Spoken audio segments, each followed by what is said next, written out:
تین عورتوں پر روزہ رکھنا جائز نہیں۔ تین عورتیں کسی بھی حال میں رمضان کے مہینے میں روزہ نہیں رکھ سکتیں۔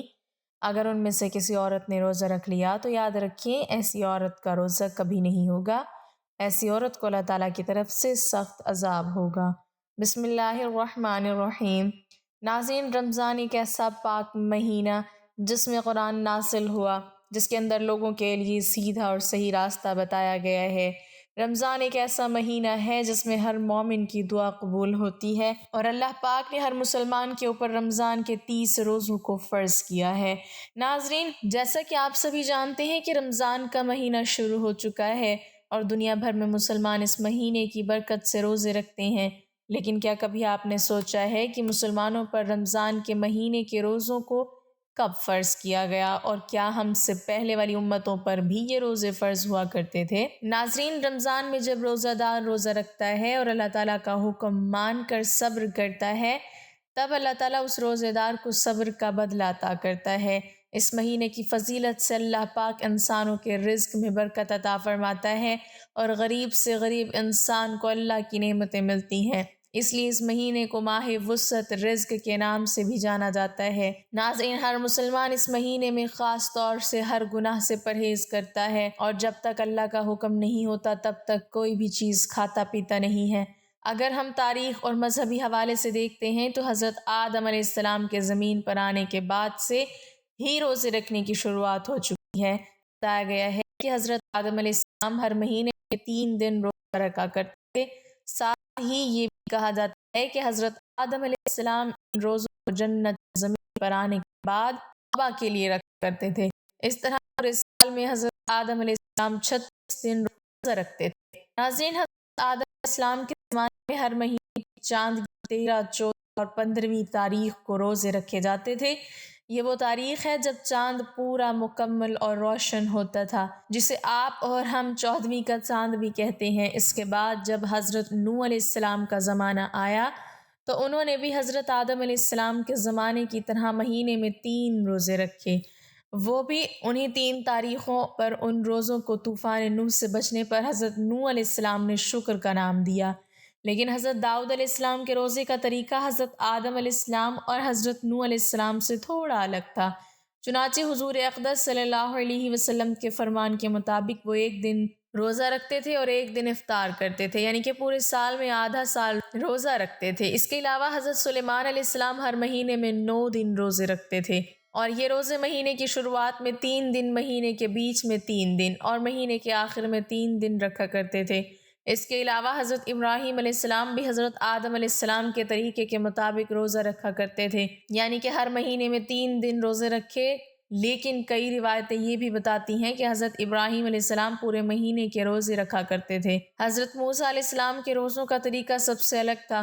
چنانچہ صحابہ اکرام کا کہنا ہے کہ حضرت موسیٰ علیہ السلام کو اللہ رب العزت نے لگاتار 3 مہینے روزے رکھنے کا حکم دیا تھا، اور ان روزوں کے فضل سے وہ اللہ سے ملاقات کریں گے اور ہم کلامی کا شرف حاصل کریں گے۔ اور جب 3 مہینے روزے رکھنے کے بعد اللہ سے ہم کلامی کا دن آیا تو حضرت موسیٰ علیہ السلام کو یہ بات پسند آئی کہ اتنے دن روزہ رکھنے کی وجہ سے میں اپنے منہ کی بو کے ساتھ اللہ سے ملاقات کروں گا، اس لیے انہوں نے ایک پیڑ کی شاخ توڑی اور اس سے مسواک کر لی، لیکن اللہ تعالیٰ کے حکم سے دخل اندازی کرنے کی وجہ سے انہیں 10 دن کے روزے اور رکھنے کا حکم دیا گیا۔ ناظرین، قرآن مجید کے اندر حضرت مریم علیہ السلام کے روزوں کے بارے میں بھی بتایا گیا ہے۔ حضرت مریم علیہ السلام کا روزہ کسی کے ساتھ بات چیت نہ کرنے کا تھا، یعنی کہ خاموشی اختیار کرنے کا۔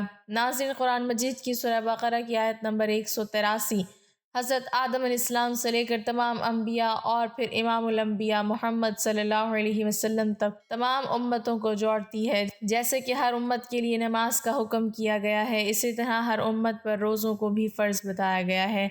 پچھلی امتوں کے روزے حالاتوں کے مطابق آج کی امت سے الگ تھے۔ روزوں کی تعداد اور یہ کب، کس وقت، کس حالت میں رکھے جائیں گے، ان سب چیزوں میں آج سے فرق تھا۔ رمضان المبارک کے روزے دوسری امتوں پر فرض نہیں تھے، لیکن حضرت محمد صلی اللہ علیہ وسلم کی امت پر رمضان کے روزے ہجرت کے 1.5 سال بعد 10 شعبان المکرم سن 2 ہجری کو مدینہ منورہ میں فرض ہوئے۔ ناظرین، اللہ پاک نے فرمایا ہے کہ ماہ رمضان وہ مہینہ ہے جس میں قرآن کو نازل کیا گیا، جو لوگوں کی ہدایت کرنے والا ہے۔ ساتھ ہی فرمایا گیا کہ تم میں سے جو کوئی شخص بھی اس مہینے کو اپنی زندگی میں پائے اسے اس برکتی مہینے میں روزے رکھنے چاہیے، اور اگر کوئی شخص بیماری کی حالت میں ہے یا سفر کی حالت میں ہے اور اس کے روزے چھوٹ جاتے ہیں تو وہ بعد میں ان روزوں کو پورا کر سکتا ہے۔ ناظرین، اللہ پاک نے ہمیں ہر چیز میں آسانی دی ہے، اس کا ارادہ ہمارے ساتھ آسانی برتنے کا ہے، سختی کا نہیں۔ ہمیں اس مہینے میں روزے رکھنے چاہیے، اور اگر کبھی کوئی روزہ کسی وجہ سے چھوٹ جاتا ہے تو اسے بعد میں پورا کر لینا چاہیے۔ ہمیں اللہ کی اس ہدایت پر شکر ادا کرنا چاہیے۔ ناظرین، رمضان کے مہینے کے بارے میں حضور اکرم صلی اللہ علیہ وسلم نے ارشاد فرمایا کہ جب اس مہینے کی پہلی رات آتی ہے تب آسمانوں کے دروازوں کو کھول دیا جاتا ہے، اور پھر یہ دروازے پورے مہینے تک بند نہیں کیے جاتے، اور جب اس مہینے کی آخری رات آتی ہے تو اللہ پاک ہر روزے دار کی مغفرت فرما دیتا ہے۔ روزے کی حالت میں خواتین کے مخصوص مسائل۔ روزے میں الٹی آ جانا۔ اگر کسی عورت یا مرد کو قے آ گئی تو روزہ نہیں گیا، خواہ تھوڑی ہو یا زیادہ، اور اگر خود اپنے اختیار سے قے کی اور منہ بھر کی ہوئی تو روزہ ٹوٹ گیا، ورنہ نہیں۔ اگر روزہ دار اچانک بیمار ہو جائے اور اندیشہ ہو کہ روزہ نہ توڑا تو جان کا خطرہ ہے یا بیماری کے بڑھ جانے کا خطرہ ہے، ایسی حالت میں روزہ توڑنا جائز ہے۔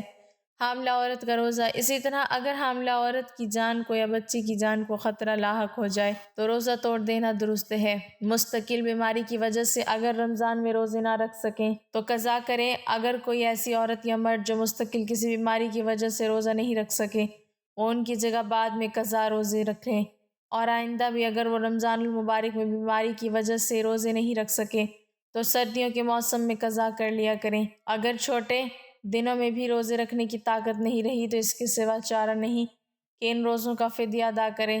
ایک دن کے روزے کا فدیہ صدقہ فطر کے برابر ہے۔ دودھ پلانے والی عورت کا روزے کا قضا کرنا۔ ایک ایسی ماں جس کا بچہ سوائے دودھ کے کوئی غذا نہ کھا سکتا ہو، اگر وہ ماں یا اس کا دودھ پیتا بچہ روزے کا تحمل نہیں کر سکتے تو وہ عورت روزہ چھوڑ سکتی ہے، بعد میں قضا رکھ لے۔ مجبوری کے ایام میں عورت کو روزہ رکھنا جائز نہیں۔ رمضان میں عورت جتنے دن مجبوری میں ہو، ان مجبوری یعنی حیض و نفاس کے دنوں میں عورت کو روزہ رکھنا نہیں چاہیے۔ روزہ رکھنا جائز نہیں، بعد میں قضا رکھنا فرض ہے۔ دوائی کھا کر ایام روکنے والی عورت کا روزہ رکھنا۔ رمضان شریف میں بعض خواتین دوائیاں وغیرہ کھا کر اپنے ایام کو روک لیتی ہیں، اس طرح رمضان شریف کے پورے روزے رکھ لیتی ہیں اور یہ فخریہ بتاتی ہیں کہ ہم نے تو رمضان کے پورے روزے رکھے۔ تو واضح ہے کہ جب تک ایام شروع نہیں ہوں گے عورت پاک ہی رہے گی اور ان کو رمضان کے روزے رکھنا صحیح ہوگا۔ رہا یہ کہ روکنا صحیح ہے یا نہیں، تو شرعاً روکنے پر کوئی پابندی نہیں، مگر شرط یہ ہے کہ اگر یہ فعل عورت کی صحت کے لیے مضر ہو تو جائز نہیں۔ روزے کے دوران اگر ایام شروع ہو جائیں تو روزہ ختم ہو جاتا ہے۔ ماہ رمضان میں روزہ رکھنے کے بعد اگر دن میں ماہواری کے شروع ہوتے ہی روزہ خود ہی ختم ہو جاتا ہے، کھولیں یا نہ کھولیں، البتہ ماہ رمضان میں مجبوری کے تحت جو روزے رہ جاتے ہیں تو ان کی قضا رمضان کے بعد کر لی جائے، تاہم تراویح صرف نماز میں پڑھی جاتی ہے اور قضائے نماز کے روزوں میں تراویح نہیں ہوتی۔ چھوٹے ہوئے روزوں کی قضا چاہے مسلسل رکھیں چاہے وقفے وقفے سے، جو روزے رہ گئے ہوں ان کی قضا فرض ہے۔ اگر صحت و قوت اجازت دیتی ہو تو ان کو مسلسل رکھنے میں بھی کوئی حرج نہیں، بلکہ جہاں تک ممکن ہو جلد سے جلد قضا کر لینا چاہیے، ورنہ جس طرح سہولت ہو رکھ لیں۔ تمام عمر میں بھی قضا روزے پورے نہ ہوں گے تو اپنے مال میں سے فدیہ کی وصیت کریں۔ اس مسئلے سے عموماً ہماری بہنیں کوتاہی اور غفلت سے کام لیتی ہیں۔ عورتوں کے جو روزے خاص عذر کی وجہ سے رہ جاتے ہیں ان کی قضا واجب ہے، اور سستی و کوتاہی کی وجہ سے اگر قضا نہیں کیے تو تب بھی وہ مرتے دم تک ان کے ذمے رہیں گے۔ توبہ اور استغفار سے روزوں میں تاخیر کرنے کا گناہ تو معاف ہو جائے گا، لیکن روزے معاف نہیں ہوں گے، وہ ذمے رہیں گے، ان کا ادا کرنا فرض ہے۔ البتہ اس تاخیر اور کوتاہی کی وجہ سے کوئی کفارہ لازم نہیں ہوگا۔ چنانچہ عورت پر جب سے نماز روزہ فرض ہوئی ہے اس وقت سے لے کر جتنے رمضانوں کے روزے رہ گئے ہوں ان کا حساب لگا لیجئے اور پھر ان کو قضا کرنا شروع کیجئے۔ ضروری نہیں کہ لگاتار ہی قضا کیے جائیں، بلکہ جب بھی موقع ملے قضا کرتی جائیں، اور نیت یوں کرے کہ سب سے پہلے رمضان کا جو پہلا روزہ میرے ذمے ہے اس کی قضا کرتی ہوں، اور اگر خدا نخواستہ پوری عمر میں بھی پورے نہ ہوں تو وصیت کرنا فرض ہے کہ میرے ذمے اتنے روزے باقی ہیں، ان کا فدیہ میرے مال سے ادا کر دیا جائے۔ اور اگر کسی کو یہ یاد نہیں کہ کب سے اس کے ذمے روزے فرض ہوئے تھے تو اپنی عمر کے 10ویں سال سے روزوں کا حساب لگائے اور ہر مہینے جتنے دنوں کے روزے اس کے رہ جاتے ہیں اتنے دنوں کو لے کر گزشتہ تمام سالوں کا حساب لگا لے۔ اگر ایام میں کوئی روزے کا پوچھے تو کس طرح ٹالیں؟ خاص ایام میں جب خواتین روزہ نہیں رکھتیں اس وقت ان کے لیے بھی روزہ داروں کی مشابہت رکھنا ضروری ہے، تاہم چھپ کر کچھ کھا پی لیں تاکہ معلوم رہے کہ روزہ نہیں رکھا۔ البتہ ایسی باتیں شرم حیا کی ہوتی ہیں تو بہتر یہی ہے کہ گھر والوں کے ساتھ باقاعدہ سحری کر لی جائے، اور اگر کوئی روزے کا پوچھے تو بجائے یہ کہنے کے کہ ہمارا روزہ ہے کوئی ایسا فکرہ کہا جائے جو جھوٹ نہ ہو، مثلاً یہ کہہ دیا جائے کہ ہم نے تو سب کے ساتھ سحری کی تھی۔ عورت کے کفارے کے روزوں کے دوران ایام کا آنا۔ کفارے کے 60 روزے لگاتار رکھنا ضروری ہے۔ اگر درمیان میں ایک دن کا بھی ناغہ ہو گیا تو گزشتہ تمام روزوں کا عدم ہو جائیں گے اور نئے سرے سے شروع کر کے 60 روزے پورے کرنے ضروری ہوں گے۔ لیکن عورتوں کے ایام حیض کی وجہ سے جو جبری ناغہ ہو جاتا ہے وہ معاف ہے۔ ایام حیض میں روزے چھوڑے اور پاک ہوتے ہی بغیر وقفے کے روزہ شروع کر دیا کریں یہاں تک کہ 60 روزے پورے ہو جائیں گے۔ روزہ دار نے زبان سے چیز چکھ کر تھوک دی تو روزہ نہیں ٹوٹا، زبان سے کسی چیز کا ذائقہ چکھ کر تھوک دیا تو روزہ نہیں ٹوٹا، مگر بے ضرورت ایسا کرنا مکروہ ہے۔ بچے کو پیار کرنے سے روزہ نہیں ٹوٹتا۔ روزے کی حالت میں کسی بچے کا بوسہ لینے اور پیار کرنے سے روزہ نہیں ٹوٹتا۔